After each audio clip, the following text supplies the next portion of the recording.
Mon grand-père était ingénieur diplômé des arts et métiers. C'est lui qui m'a beaucoup inspiré. C'était un homme reconnu à la fois pour ses qualités littéraires et scientifiques. Je lui rends hommage aujourd'hui.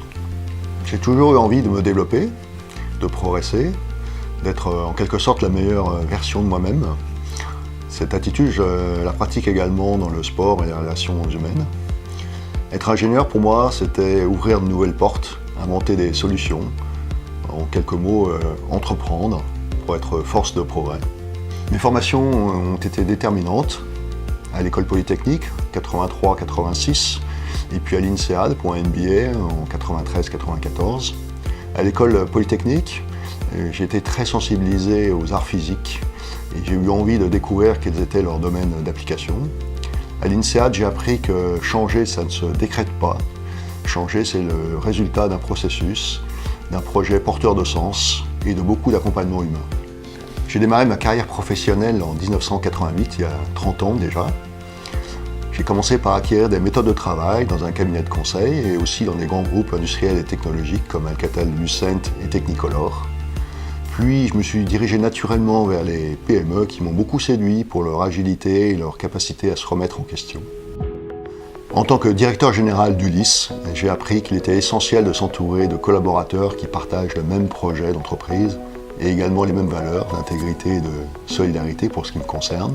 La capacité à s'aligner rapidement est un atout majeur pour un comité de direction, puisque le comité de direction doit jouer le rôle de modèle pour l'ensemble des salariés.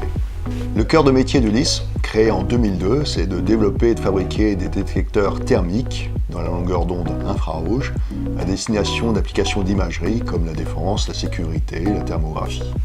Comme dans l'imagerie visible, la bataille se joue sur la taille du pixel.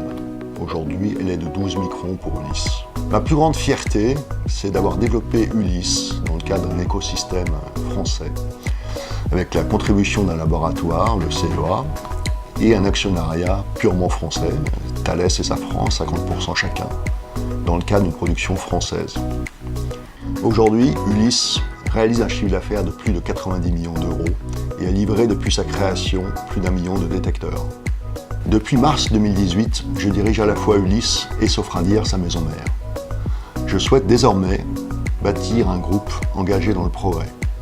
Je souhaite mettre l'innovation au service de la société en développant des détecteurs pour applications spatiales afin de mesurer le taux de CO2 dans l'atmosphère, pour la sécurité afin de protéger les biens et les personnes, et pour les véhicules autonomes afin de limiter le nombre d'accidents.